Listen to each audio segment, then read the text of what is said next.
Hello, kitties. It's Triple Feature Tuesday once again. Hi, I'm Tom, aka Terrible Triple Features at Tumblr.com. And if you're one of my followers, I can't thank you enough for following me. And if you're some random person that just likes crazy movies and crazier combinations of movies, welcome. This week's Triple Feature theme is Holy Shit, I'm Not Crazy. Holy shit, I'm not crazy. That's right. Each of our films this week features some poor sap that's left with two options. Number one is that he's gone batshit insane and his life is pretty much over as he knows it. Or two, it's not him that's insane. All of these things are actually happening, and well, his life is over anyway. This week, our menu includes Ken Russell's 1980 film Altered States, 1985's A Nightmare on Elm Street Part 2, Freddy's Revenge, and David Lynch's Lost Highway. Oh, Altered States. I can't tell you how much I love this movie.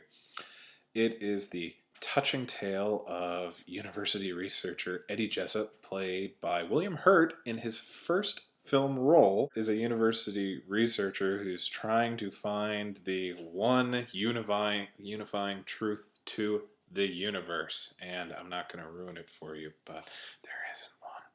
And in order to do this, he starts performing crazy experiments on himself, which culminate in him taking basically Guatemalan insanity peppers in a sensory deprivation tank, which for some strange reason causes him to devolve into a proto-human.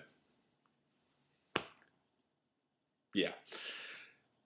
It's great because all of these people surrounding him are all scientists as well, and they're supposed to be completely open minded to all these possibilities, yet they all think he's completely insane and making this stuff up until, you know, security guards around the university start reporting apes being loose in the lab, and he opens up a black hole in the middle of a sensory deprivation tank. Yeah. Uh, Of note is that if you're a Fringe fan, this movie is kind of the prototype for Fringe. And if you don't believe me, let me just list things off. Far Out Science, Crazy Scientist, Sensory Deprivation Tank, and Blair Brown. Looking, mighty fine back in the early 80s as opposed to the, plumper Nina Sharp. Nightmare on Elm Street Part 2, Freddy's Revenge, aka I Was a Teenage Were Freddy. Jesse Walsh and his family have moved into the Elm Street house, which is at 1428, for those of you paying attention. And in a break from just about every convention that made the first movie awesome, Freddy is no longer attacking teenagers in their dreams, but is trying to possess Jesse's body and murder people in real life. Or Jesse can't deal with being a latent homosexual in suburban Ohio in the mid 1980s.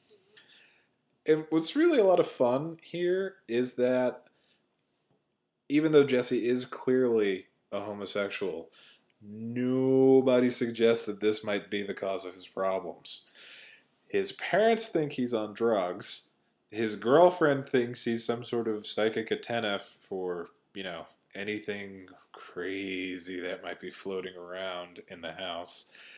And his real crush, Grady, just thinks he's another asshole. Well, they all think this until people start dying en masse by the end of the film. And at first, I was hesitant to put this movie on this triple feature, because there is a very strong argument for Jesse just being insane. as opposed to Altered States, where the strange transformation of Eddie Jessup is quite clearly happening. But it's different with Nightmare on Elm Street Part 2 because so much can be explained away with just Jesse being nuts and finding a razor-bladed glove in the basement. Of course, there is the question of where did Jesse find a razor-bladed glove? How did he manage to escape the police after he murdered Grady? And how did he walk through a wall and turn into fire? You know what? On second thought, I'm much happier with this film on this triple feature than I was at first. It is a great time. It's a one.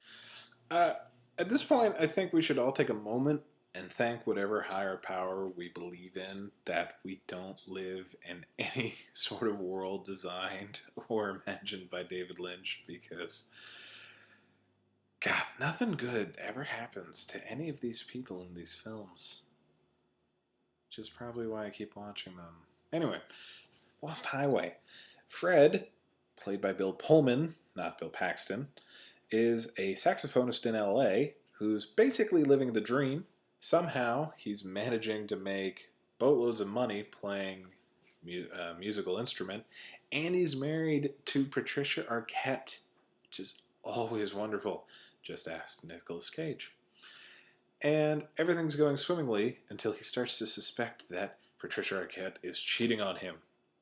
And, you know, a day later, he's presented with a video of him murdering Patricia Arquette, despite not remembering murdering her. So, suffice it to say, with such damning evidence, he's sentenced to death and put on death row. And there he sits one night. Until one morning, he no longer sits there. In his cell is now Pete, played by Balthazar Getty. And there's no explanation for it. We follow Pete along, and he seems to know the same sorts of people that Fred knows, including a still very hot Patricia Arquette. And all sorts of things happen. But much like with any David Lynch film, the actual events of the film don't really matter so much as the emotions and the character interactions.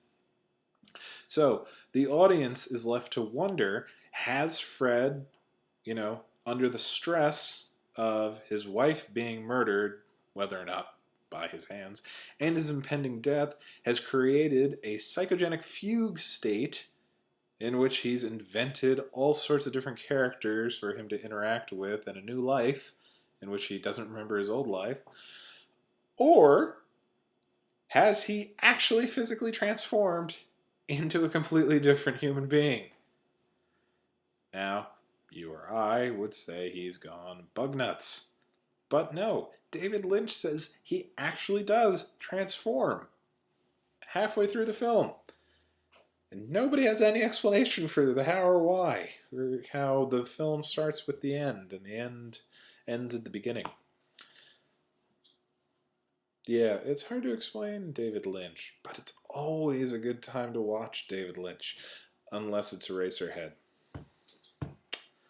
Eraserhead's the only movie that's ever beaten me. But Lost Highway is a great movie. It's a great crazy person movie, and it's an even better soundtrack. I had the soundtrack years before I actually watched the film, but when I finally did, I kicked myself for not watching it earlier. So, if you have a spare 6 to 9 hours lying around, I can't recommend enough watching Altered States, A Nightmare on Elm Street Part 2, and Lost Highway all in a row, because that's a lot of crazy, and crazy's always fun. So, this has been This Week at the Terrible Triple Feature Laboratories, or My Brother's Girlfriend's Kitchen. It could be one of those. And if you enjoyed this video, please let me know, and I'll probably do more. If not, just, send me something in my ass box to the, effect of, "Go to hell, Tom. Your voice is too monotone and we hate you." And, well, that might actually tempt me to make more videos because I'm that kind of a jerk. Till next time.